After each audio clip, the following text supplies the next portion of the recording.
मित्रों, पुस्तक चर्चा में विनोद शिला का अभिवादन स्वीकार कीजिए। पुस्तक चर्चा में आज एक पुस्तक लेकर आया हूँ। पुस्तक है अनुभव के मोती।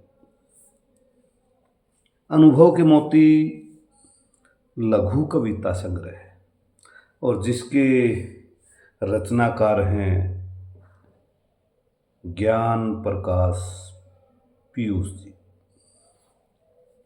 ज्ञान प्रकाश पीयूष जी वर्तमान में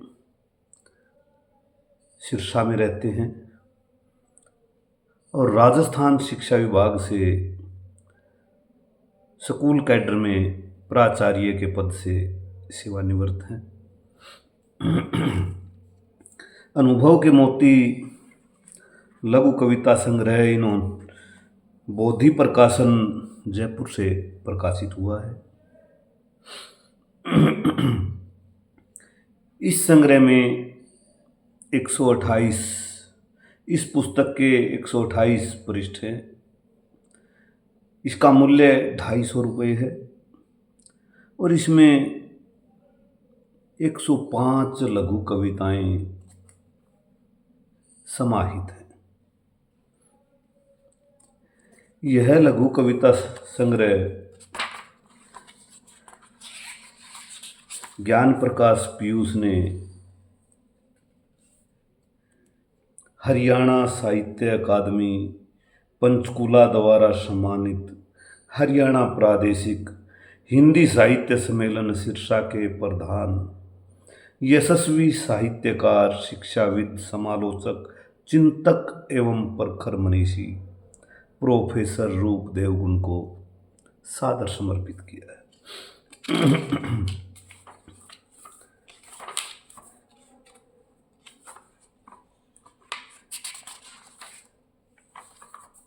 इस संग्रह की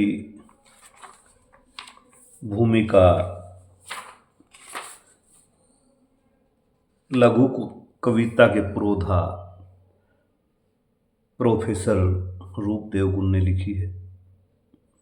इस संग्रह की कुछ रचनाएं आपके साथ साझी करूंगा। प्रस्तुत है इस संग्रह की एक लघु कविता जिसका शीर्षक है साहित्य। साहित्य है दर्पण समाज का। साहित्य है दर्पण समाज का, रूबरू सत्य से कराता। साहित्य है दर्पण समाज का, रूबरू सत्य से कराता। है वह प्रकाश स्तंभ, है वह प्रकाश स्तंभ, भटके हुओं को रास्ता दिखाता। बुराई से ले जाता अच्छाई की ओर, बुराई से ले जाता अच्छाई की ओर, करता स्थापना लोक मंगल की। मिटाता तामसिक विचारों का अंधेरा, सतोगुण का करता प्रकाश, सतोगुण का प्रकाश फैलाता। हर कर कठोरता, हृदय की संवेदना का सागर लहराता, संवेदना का सागर लहराता।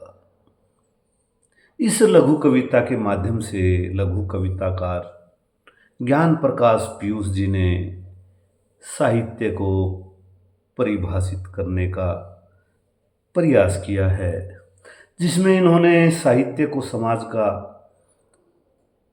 दर्पण बताया है, सत्यता से रूबरू करवाने वाला बताया है, साहित्य को प्रकाश स्तंभ बताया है, भटके हुओं को राह दिखाने वाला बताया है और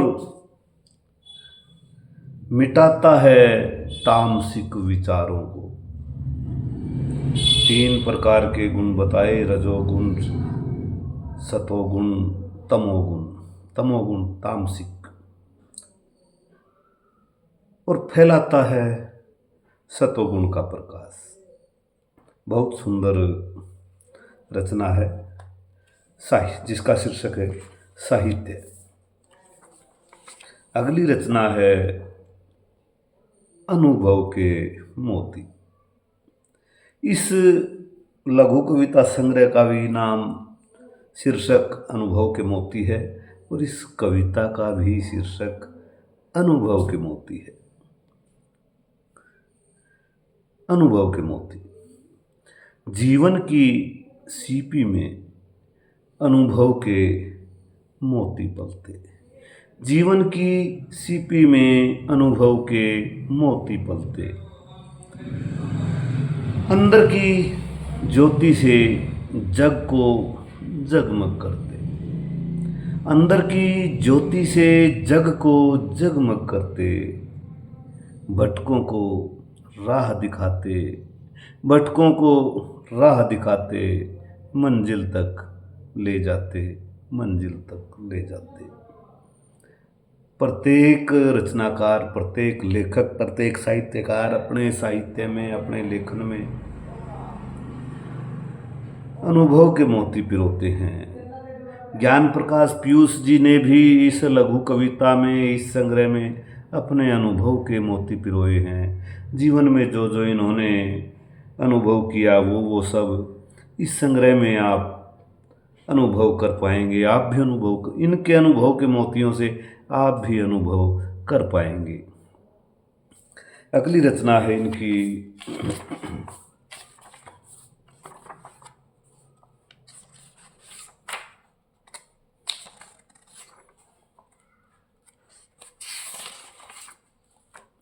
मजदूर नहीं है मजबूर।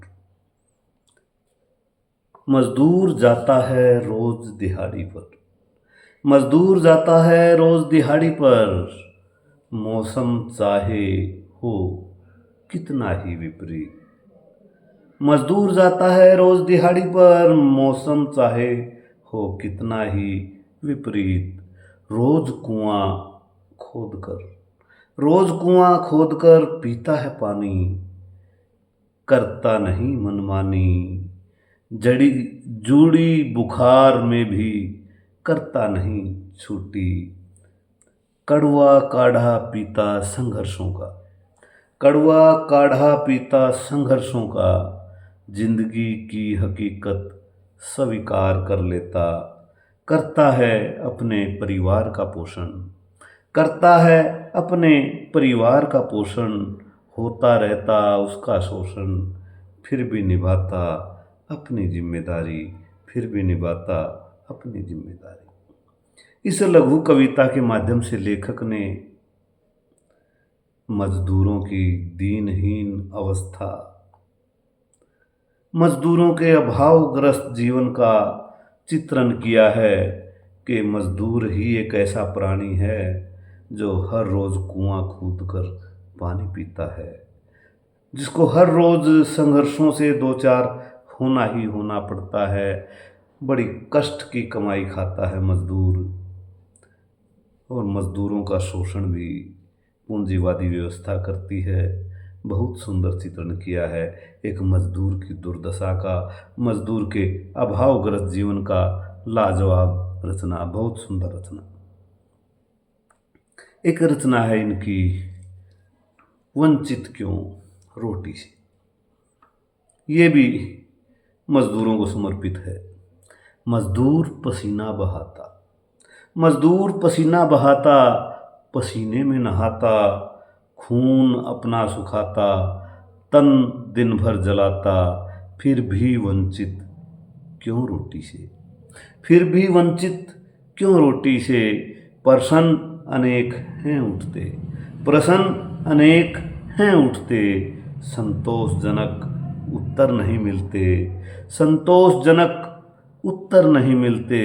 भूखा वह रहे नहीं। भूखा वह रहे नहीं। भूख से मरे नहीं। बुनियादी वस्तु चाहिए जीवन जीने के लिए। जीवन जीने के लिए। इस लघु कविता में भी मजदूर का संघर्षपूर्ण जनजीवन बहुत सुंदर ढंग से सटीक चित्रण किया है। मजदूर के जीवन का, मजदूर के संघर्ष का। मजदूर पसीना बहाता, पसीने में नहाता, खून अपना सुखाता, तन दिन भर जलाता, फिर भी वंचित क्यों रोटी से, फिर भी वंचित क्यों रोटी से। एक बात और लिखी है इन्होंने, भूखा वह रहे नहीं, भूख से मरे नहीं। मजदूर न तो भूखा रहता और न ही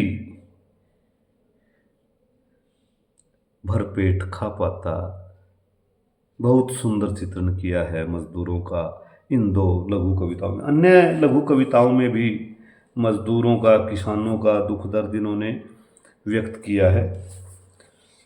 एक रचना है इनकी जो आपके साथ साझी करना चाहूँगा, आज़ादी की खुशी।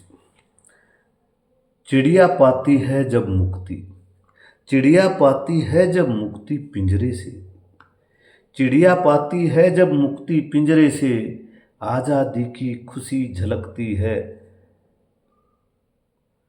उसके पंखों से। चिड़िया पाती है जब मुक्ति पिंजरे से, आज़ादी की खुशी छलकती है उसके पंखों से। भर देती ताकत आकाश छूने को, भर देती भर देती ताकत आकाश छूने को, वह सागर में उठने वाली हर लहर को समेटकर होना चाहती है तृप्त, होना चाहती है तृप्त, जीना चाहती है स्वतंत्रता के हर पल को उन्मुक्त भाव से, हर पल को उन्मुक्त भाव से। एक चिड़िया के माध्यम से लेखक ने आज़ादी का महत्व समझाने का सुंदर प्रयास किया है, आज़ादी की खुशी व्यक्त की है इस लघु कविता के माध्यम से। बहुत सुंदर रचना है, बहुत से सुंदर सुंदर विषय लेखक ने अपनी लघु कविताओं के लिए चुने हैं। निसंदेह रंग बिरंगे फूलों का एक गुलदस्ता होता है, यह संग्रह भी विभिन्न विषयों की लघु कविताओं का एक सुंदर संकलन है, एक गुलदस्ते के जैसा ही है। अगली रचना जो आपके साथ साझी करूंगा, विनाश भारी है। भूमि सीमित, ऊर्जा सीमित, भूमि सीमित, ऊर्जा सीमित, जल भी सीमित, सीमित हैं जीने के सब संसाधन। पर बढ़ रही है महंगाई, पर बढ़ रही है महंगाई, सुरसा के मुंह सी। जनसंख्या विस्फोट भी, जनसंख्या विस्फोट भी जारी है, समय रहते करें निदान समस्या का, वरना विनाश भारी है। लेखक ने घटते संसाधन, बढ़ती जनसंख्या के प्रति चिंता व्यक्त की है कि संसाधन तो सीमित हैं, लेकिन उपभोग करने वाले दिन प्रतिदिन बढ़ते जा रहे हैं। सरकारें, चुनाव होते रहे, महंगाई कम करने की, गरीबी दूर करने के नारे लगते रहे, सरकारें आती रही जाती रही, मात्र चेहरे बदले सरकारों के मुखियाओं की नीतियां नहीं बदली, नीतियां जस की तस रही। ऐसा ही कुछ इस लघु कविता के माध्यम से लेखक ने वर्णन करने का प्रयास किया है। एक लघु कविता है इनकी, उपमाओं का भंडार। कन्या पवित्र दूब सी, कन्या पवित्र दूब सी, नारी उज्जवल दूध सी। कन्या पवित्र दूब सी, नारी उज्जवल दूध सी, बेटी सुगंधित फूल सी। बहन कलाई पर सजी राखी सी, माँ आंगन में फैली छाँव सी। बहन कलाई पर सजी राखी सी, माँ आंगन में फैली छाँव सी। पत्नी मर्यादा की ठाँव सी, दादी धरोहर संस्कृति की। महिमामयी पुरातत्व विभाग सी, पर मैं रिश्तों, घर में रिश्तों की भरमार है। उपमाओं का भंडार है, उपमाओं का भंडार है। इस लघु कविता के माध्यम से लघु कविताकार ने तमाम रिश्ते नातों को, तमाम आत्मीय नातों को उपमा दी है, जिसमें घर की कन्या को पवित्र दूब सी बताया है, घर की महिलाओं को उज्ज्वल दूध सी बताया है, बेटी को सुगंधित फूल सी बताया है, बहन को कलाई पर सजी राखी सी बताया है, और माँ को आंगन में फैली छाँव सी बताया है, पत्नी को मर्यादा की ठाव जगह स्थान, मर्यादा का स्थान बताया है, और दादी को संस्कृति की धरोहर बताया है। जब परिवार में कोई विवाह शादी या कोई समारोह होता है, तब बुजुर्ग महिलाओं से ही नई महिलाएं पूछती हैं, इस अवसर पे क्या करना होता है, इस अवसर पे क्या करना होता है। तो दादी संस्कृति की धरोहर होती हैं, पुरातत्व विभाग सी होती हैं दादियाँ, घर में रिश्तों की भरमार है, उपमाओं का भंडार है। बहुत सुंदर लघु कविता है उपमाओं का भंडार। अगली लघु कविता जो आपके साथ साझी करूँगा मैं, स्थाई पता।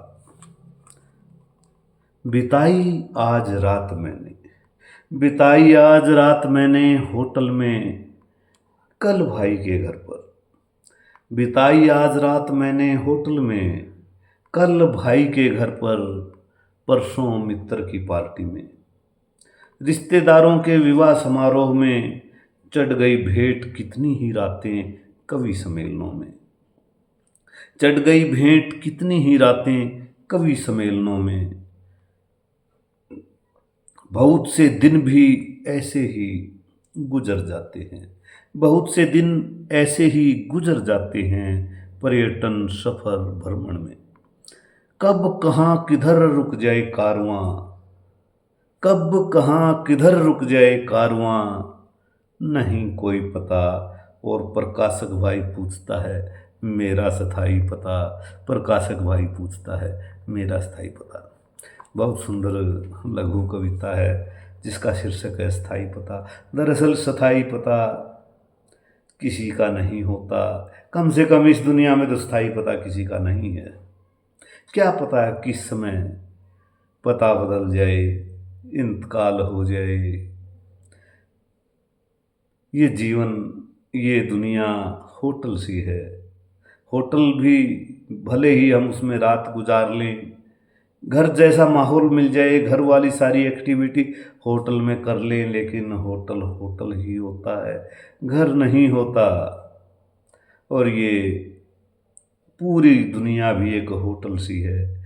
इसमें एक निश्चित अवधि व्यतीत करके हमने इस दुनिया को एक दिन छोड़कर जाना है। यहाँ किसी का स्थायी पता नहीं है। बहुत महत्वपूर्ण दार्शनिक भाव लिए लघु कविताएं हैं इस संग्रह की। इनमें अन्याय के विरुद्ध संघर्ष है। ये लघु कविताएं क्रांति की वाहक हैं। किसान मजदूर की पीड़ा है इनमें, प्रातः की सैर है, बरसात का मौसम है, माँ के प्रति, पूर्वजों के प्रति, पिता के प्रति, पत्नी के प्रति, अपने ज्ञान प्रकाश पीयूष जी के सद्भाव हैं इन लघु कविताओं में। गुलाब शीर्षक से 3 लघु कविताएं हैं। और एक इस संग्रह की एक और भी विशेषता है।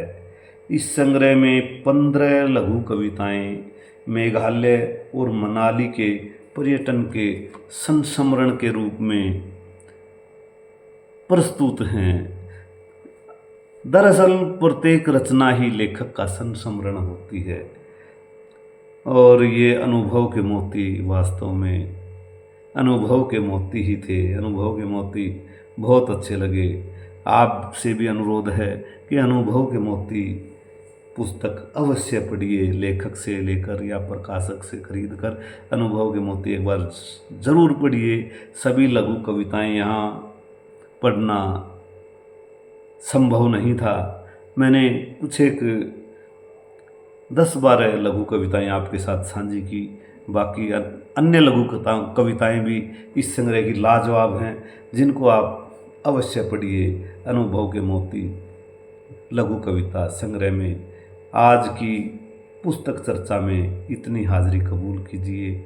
फिर मिलूँगा आपको किसी अन्य पुस्तक की पुस्तक चर्चा में। इजाज़त दीजिए।